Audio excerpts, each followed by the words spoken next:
Senior Home Business family. How you guys doing today? It's Wednesday. I don't know what month it is. What month is it? October. It's almost Halloween. It's October 30th, 2024. But we want to get into today talking about seniors and receiving feedback from seniors. And on this channel, you know, we talk about seniors all the time.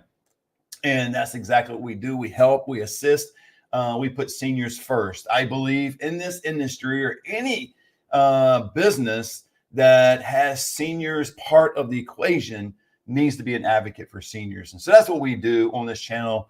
We are an advocate for seniors, a senior placement business, and opportunity for you, for me, for anyone who wants to be part of this industry. You will make a lot of money in this industry, but beyond the money, it's just being able to help a senior in your family when they just don't know exactly what to do. And we're going to get into it today. We're going to talk about why senior feedback matters, because it does matter. It matters each and every day, and things change, right? Times today are different than they were back in 2018 when I started my business. It's very different than 2020 during COVID, and things just kind of go up and down. You need to be up with the times in terms of what's going on. And there's no better way than receiving direct feedback from the seniors. And we're going to discuss that today. See, I used to be a youth director back in the day. Back in the day, mid 90s, all the way up until the early 2000s. And it was just a lot of fun. But the most fun we had was when we received direct input from the teenagers, exactly what to do for the group. I mean, they know exactly what they want. I mean, obviously you got to put some boundaries with it. You got to put some caution. I mean, if they say something, excuse me, too outlandish and, you know, so far out there, you just can't do it. But for the most part, man, all the information, the input that we received was dynamic. It was right on target. I mean, what better way to have the pulse on the community, pulse on the students? In this way, you're talking about seniors. What better way to have a pulse on the community than to be in direct relationship and talking with the seniors and having them be senior led. So we're going to talk about that today. But if you'll know more about the senior placement business, you can drop down and click the link below. Love to talk with you. I got a call right after this, talking to someone that wants to know more about the senior placement business and how you can make six figures on a part-time level. You can make $250,000 and up if you do it full-time. But again, the most important thing is having a heart for seniors, being an advocate for seniors. And that is the big thing. You can also listen to a podcast. You can join a senior living group for free. We can do all that stuff down below. And the reason Brittany's not on today, man, keep her mom in your prayers. She got in an accident just right. We were getting ready to go live. She was talking to her mom, and her mom got in an accident. So that's the reason she's not here today. But our prayers go out to her mom. And we're thinking about her right now. So I appreciate you guys praying for her as well. So let's get into it. So talking about today, why seniors feedback, why it matters, because this is most important. If you're looking for a community and it's just for your loved one, you're not even in the business, it's important that you have a community that has some sort of senior committee. Now, they may call them various different names. I'm not just saying they have to call it a senior committee, but it's a group of seniors that get together on a weekly basis, could be a monthly basis, but ideally weekly basis. And it's just them. It's not the leadership. It's not the executive directors, not the marketing directors, not anybody of influence within the community. It's not the investors popping in. It's not the management group stopping in and getting into the meeting. No, it's just senior led. It is a meeting where seniors get together and they talk about various things in the community. So they have a senior committee. Now, I would think it's a negative for a community not to have a committee like this. And there's some communities out there that just don't have committees like this. They're afraid of maybe what they will say. The community I used to work for, it was pretty funny. There was one lady that was part of the committee, because anybody in the community could be a part of this committee if they're a senior.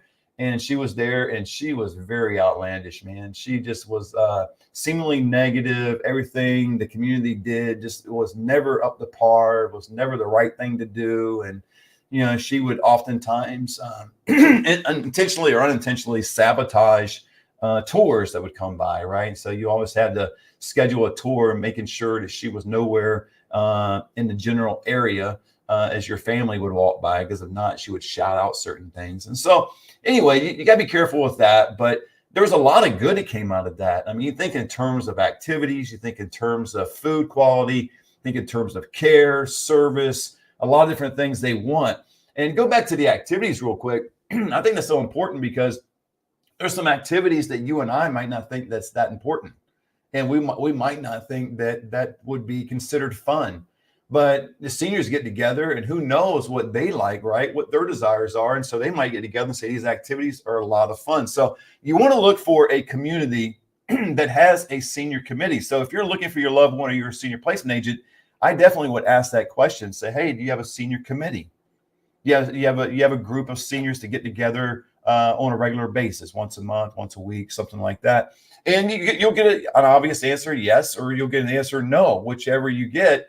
But if you get a no, I would think that's a strong indicator the community is really not that concerned how the seniors feel about certain things. They're just adamantly opposed to maybe a different opinion. They just want to run it the way they want to run it. Doesn't make it wrong. I just would like a community to be much more open for the seniors to offer input. And that's my own personal opinion. It could be right, wrong, or indifferent, but I look for that. And when they do, I think it just enhances the community. Now, where this falls by the wayside, as far as this senior committee thing, is with care homes. I don't know any care home out there has a senior committee, obviously, because they have a max of 6 residents within the home. Sometimes 4 or 5. They're needing 1 or 2 residents to complete their to fill up their occupancy rate. But I don't know anybody doing that. But larger communities, I think it's imperative because you think about 50, 75, 200 residents in one community, the value that could come from these seniors it is just unbelievable. Going back to the pulse of the community, going back to that story I told you about the seniors. Well, I mean, with teenagers, same with seniors. I mean, they have the pulse of the community. And I think it's imperative that the community, the leadership reach out to them, establish this type of community, let it run, and also have some guidelines to go along with it. But here's some different things. I want to go through 5 different areas about this senior committee, or whatever they may call it. Again, they may call it a different name. It might just be but it's all seniors getting together on a committee. But it's a structured way for residents to bring up any concerns directly to management. This is great because oftentimes seniors don't really want, if they see something they don't like, they might be an introvert. They don't want to share. They're not, too outspoken. They're not real, comfortable being around people. And sometimes people are just not real comfortable sharing negative news, or something that should be improved upon.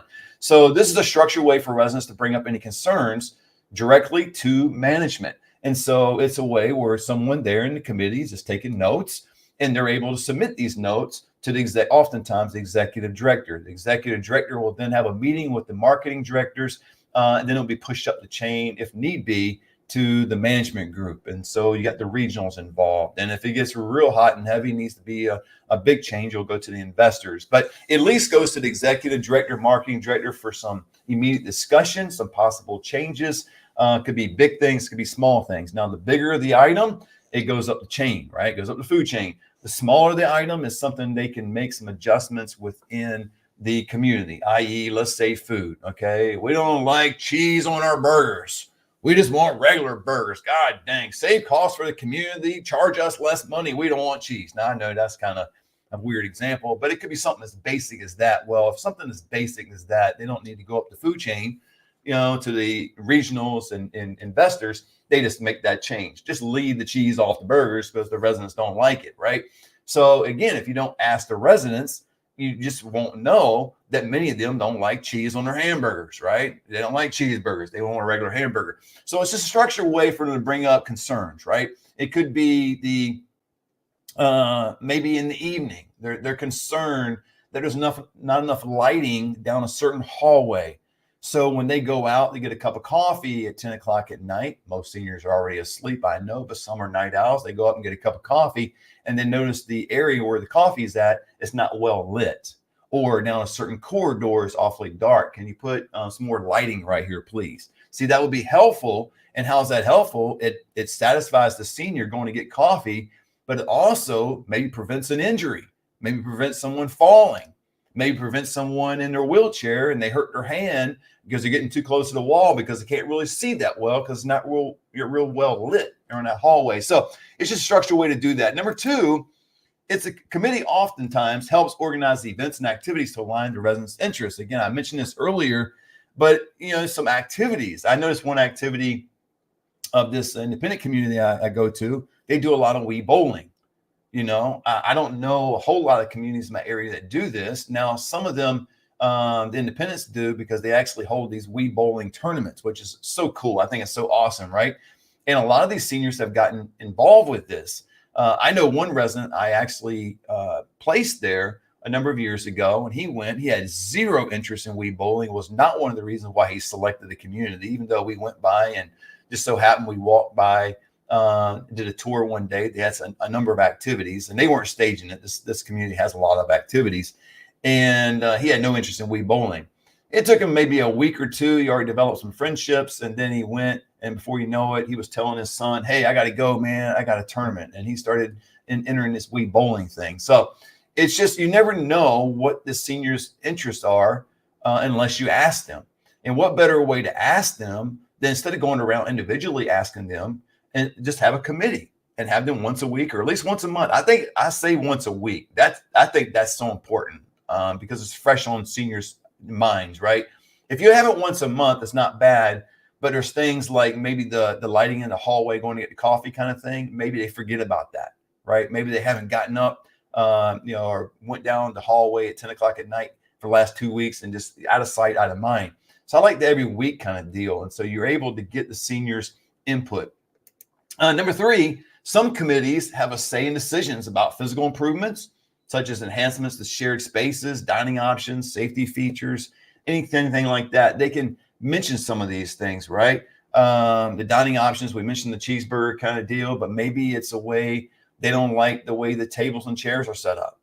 Maybe they want to be more inclusive, or maybe they want more privacy and they want the table spread out just a little bit more. They think it's too close. Every time we get ready to eat, I feel like the person behind me is on top of me, So you won't know these things unless the seniors are able to tell you, and they could tell you very easily in this committee. So these are some of the things that kind of goes on. Shared spaces. I mean, as far as, what goes on in the library, do we check out books, and how often can we check out books? And is there talking in the library? You have a theater in some of these communities, right? And so popcorn is a big thing, and drinks. But, do you want, all that being shared, and, popcorn being passed out during the movies? That agitates some seniors, right? They want to be locked in and focused on the movie, and you got somebody walking around getting popcorn and talking all the time. So they might have some sort of rule that says, hey, during movie time, no one can talk and no one can get up and get popcorn. You must get your popcorn prior to the movie starting, whatever the rules are, right?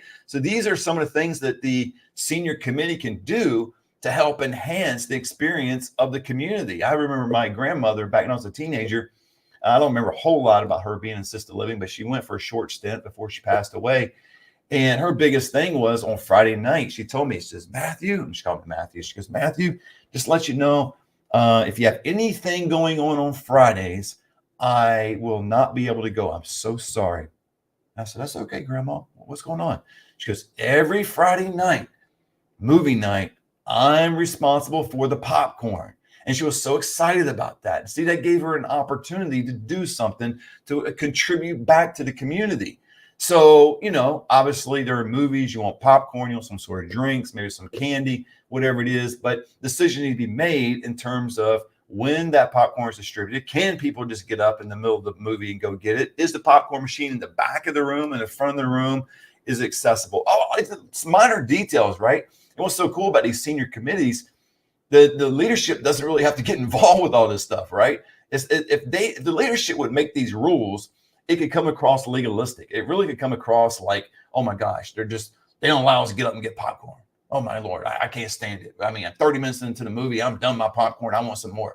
But if the seniors actually make that a rule and it's part of their committee, then it's not the leadership that's bagging on them and causing things to go all haywire. It's the seniors that are making that decision. And so I really like that. So another thing is, committees can also suggest adjustments to community rules, policies, and daily schedules. I like the daily schedules. I mean, the rules and policies, again, that's something that's going to go up the food chain. If it's a major rule, again, if it's a policy, I don't foresee the executive director being able to change that. That will usually go to the regional and or investors to make that policy change. That would be a lot more, a bigger stretch to get that done. But they can do it over and over again if they start mentioning a certain policy that they want to improve upon, don't like, just want to disregard, and maybe month after month, they could possibly change it if it doesn't harm the seniors. But daily schedules, man, it's perfect. It's kind of like, okay, well, let's say visiting hours at 7:00. It ends at 7:00. At least no one can come in the building past 7:00. That's it. They're done. Everybody's got to go home except for the seniors. Well, let's say you got a number of seniors. Let's say a handful of them. They go, well, man, my family can't get here until 8:00 at night. They work or they live 2 hours away from here, or whatever it may be. So I want to be able to extend the family time to 9:00. And then the seniors go, well, let's vote on it. What do we think? And they submit that. Now, again, maybe it's not going to change right away, but that's something that could change the visiting hours from 7:00 to 9:00, because there's a lot of seniors in the group that really would like family being there. And obviously the leadership, they want the seniors to be happy, right? They want them to have a positive experience in a lot of different ways, obviously, because it's the morale of the community. They want the seniors, they care about seniors, but also when they're giving tours, people that are looking into their community, they don't want to walk around and seniors all complaining and, having seemingly a bad day all the time. So they want them to be excited about it. They can make some minor adjustments in policy and rules, possibly. Again, that's a little bit of a stretch, but in daily schedules as well. And then lastly, committees often welcome new residents and provide support to help them settle in. See, this is another big thing. So if you got a positive group of people that are after making this community better, they're seeing this community as their home, which it is, and they just want to make it better, then you get them to start acclimating new residents into the community, right? They get invited to this meeting. They get maybe some responsibilities, maybe like my grandmother doing the popcorn during a movie. Maybe a new resident, if able to, can do the popcorn during the movie, serve drinks, be responsible, make sure the coffee cups are in line by the coffee machine, whatever it may be, right? So they're able to do certain things. And it's so cool, but it all comes from this whole thing of senior feedback that comes from the senior committee. If you don't have a senior committee, it's going to be very hard to get the feedback that you deserve. And I say deserves positive feedback from the seniors so they can best serve them. But if you don't have a senior committee, I don't see how you can get that feedback as clearly, because again, most seniors are not going to be willing to chit chat about some of the things they don't like about the community. Now, again, the example I gave earlier about the lady that was very outspoken, very negative, you'll get some of those, but by few and far between that happens. Usually you get the residents that are just trying to comply. They just love being there. They start to adapt. If they don't have a whole lot of activities, if it's dark down the hallway getting, coffee at 10:00 at night, those type things, they'll adjust, but they don't need to adjust. You can look to make the community better, right? It's kind of like your own home right now where you live as a family. Try to make your home better, right? Get your carpets clean. You do certain things. You throw away something, add something else. You make it better. Well, this senior committee gives the seniors ownership of where they stay and gives them an opportunity to make things better. So again, how does this relate to senior placement agents and people that are looking for communities? I would ask if they had a senior committee, or if they have a group of seniors to get together on a regular basis to discuss improvements and things that they can see happening in the community. If they don't, I would ask why. And maybe they say, well, we just haven't organized it yet. We're looking into it. It's something we might do in the future. I would tend to frown on that. That's just me. I'm not saying I'm right. Anyone else is wrong. I just want my mom or any other resident that I recommend to go to a community, to be a part of a community that has senior influence, that has senior ownership, that they have the opportunity as seniors to give input as to what goes on in that community. So hopefully this is helpful for you guys today. Again, if you'll know more about the senior placement business, you can click the link down below, schedule a call directly with me, or you can listen to a podcast, jump into an online group if you want. We'd love to hear from you. Hopefully, again, this was helpful. Until next time, God bless.